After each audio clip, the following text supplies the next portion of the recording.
ইহুদি নষ্ট হয়ে গেছে, তার উপযুক্ত কোনো কিতাব নাই, তাদের কাছে কিচ্ছু নাই বাবা। এজন্য ইহুদিরা বেঈমান। তুমি কেন বেঈমান?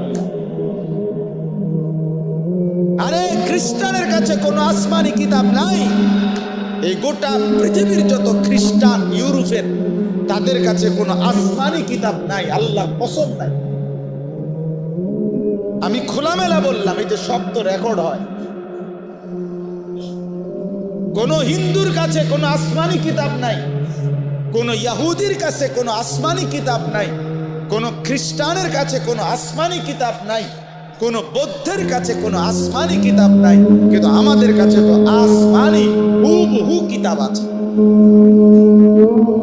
তুমি নষ্ট হইয়া গেলা কেমনে বাপ? ইহুদি নষ্ট হইবার তো যুক্তি আছে, তার কাছে তো নাই কিছু। খ্রিস্টান নষ্ট হয়ে যাওয়ার তো যুক্তি আছে। তো মুসলমানের বাচ্চা তুমি নষ্ট হয়ে গেলা। মুসলমান এত বড় চরিত্রহীন হয় কেন? মুসলমানের ঘরে জন্ম নিয়ে এত নারী দেখে কেমনে, এত ছবি দেখে কেমনে, এত উলঙ্গ দৃশ্য দেখে কেমনে? মায়ের পবিত্র মুসলমান মায়ের দুধ খাইয়া একটা সেজদাও দিতে চাও না, এক ওয়াক্ত নামাজ পড়তে মন চায় না, তুই মারে এত বড় অপমান কেমনে করলি? মুসলমান মারে এত বড় বেইজ্জতি কেমনে করলি? তোর মাকে এত বড় অপমান কেমনে করলি? এই বন্ধুরা থাকবে না।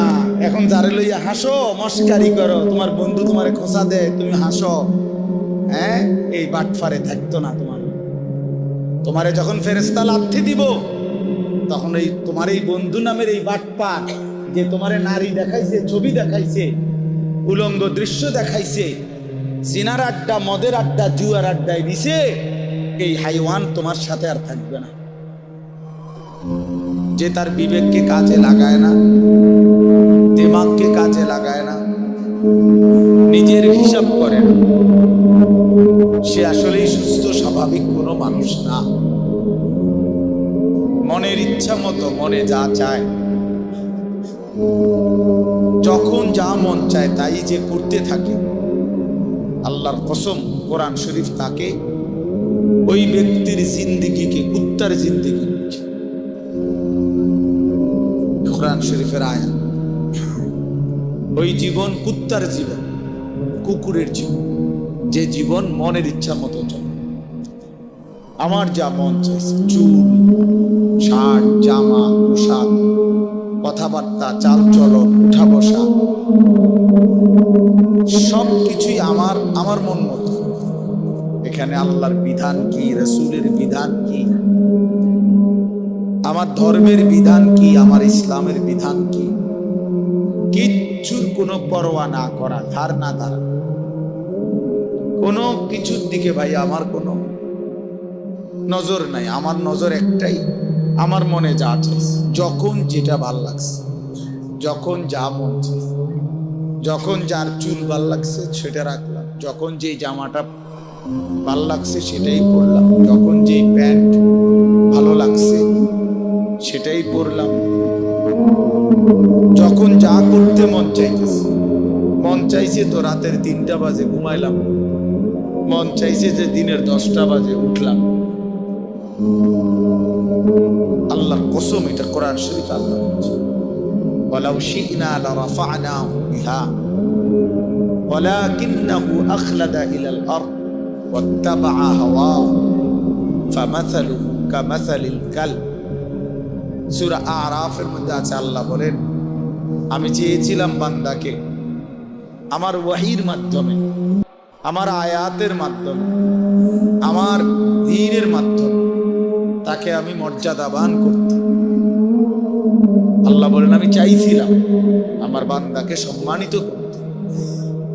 আমি তার জন্য ওয়াহি পাঠাইলাম, আমি তার জন্য কোরআন পাঠাইলাম, আমি তার জন্য রাসূল পাঠাইলাম, আমি তার জন্য পূর্ণাঙ্গ ধর্ম পাঠাইলাম। এই সব কিছু দিয়ে আমি চেয়েছিলাম আমার বান্দা, আল্লাহ তাআলা বলেন, আমি চেয়েছিলাম তাকে আমার আয়াত, আমার ওয়াহি এর দ্বারা তাকে সম্মানিত করতে। কিন্তু ওয়ালাকিন্নাহু আখলাদা ইলাল আরদ, কিন্তু সে দুনিয়াকেই কেবল আপন বানায় দিছে। সে দুনিয়া নিয়েই, দুনিয়ার লোভ লালসা, দুনিয়ার চাওয়া পাওয়া, চাহিদা, কামনা, বাসনা, এটাকেই সে তার আপন করে নিয়েছে। এবং আল্লাহ তাআলা বলেন, এবং সে তার মনের ইচ্ছা মতো, মনের চাহিদার অনুসরণ করেছে। অর্থাৎ আমার ওয়াহির কোনো পাত্তাই দেয়, আমার আয়াতের কোনো পাত্তাই দেয়, আমার রসুলের কোনো পাত্তাই দেয়, বরং সে তার মনের চাহিদা মতো যা মন চাইছে তাই অনুসরণ করেছে। আল্লাহ বলেন ফামাসালুহু, তার উদাহরণ হলো কামাসালিল কালব, কুত্তার মতো। কালবুন অর্থ কুত্তা, কুকুর। তোমরা ভাই যেই কোনো মাদ্রাসার ছাত্ররে জিজ্ঞাসা করে দেখো যে কালবুন অর্থ কি, তো শুনবা যে কালবুন অর্থ কুত্তা। তাহলে প্রিয় ভাই বলো, যে জিন্দিগি ওয়াহি অনুসরণ করে না, আল্লাহর কথা, রাসূলের কথা, কোরআনের কথা, ওই জীবন কুত্তার জীবন। এই জন্য বেনামাজির জিন্দিগি কুত্তার জিন্দিগি।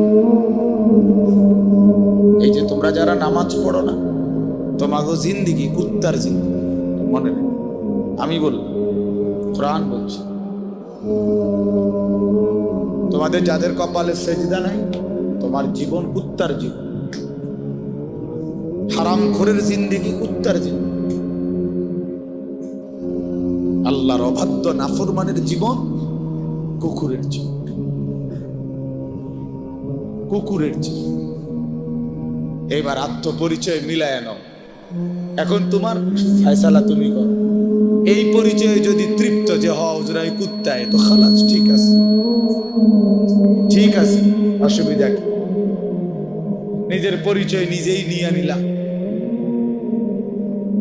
যদি মনে করো যে হুজুর আমি আমার মতোই চলবো, কিসের আল্লাহর বিধান, কিসের রাসূলের বিধান, কোরআনের বিধান, আমার ধর্মের কোনো বিধান আমি মানি না। আমি মুক্ত, আমি আজাদ, আমি স্বাধীন। আমার কোনো বাবা নাই, আমার কোনো মা নাই, আমার কোনো পারিবারিক বন্ধন নাই, আমার কোনো বংশীয় ঐতিহ্য নাই, আমার কোনো ধর্ম নাই। আমার ধর্ম এটাই যে আমার নফস, আমার খোদা, আমার নফস, আমার মনে যা চায়। আল্লাহ তাআলা বলেন ওই ব্যক্তির উদাহরণ কুকুরের। রাসূলুল্লাহ সাল্লাল্লাহু আলাইহি সাল্লাম বলেন আদ-দুনিয়া জিফা, দুনিয়া একটা পচা, মরা, গন্ধা লাশের মতো। তালিবুহা কিলাব, আল্লাহ তাআলা বলেন, নবী সাল্লাল্লাহু আলাইহি সাল্লাম বলেন, এবং শুধুই দুনিয়ার। এই জন্য দোস্ত, আমরা প্রত্যেকে, আমার কথা হলো একটাই, ছোট্ট কথাই, তোমার বিবেক তুমি কাজে লাগাও। কমপক্ষে এতটুকু যে ফয়সালা করো তুমি মানুষ না জানোয়ার। প্রিয় ভাই, আমার অনুরোধ, একটা ছেলে হলো, এটা মনে রাখো, তুমি ফয়সালা করো।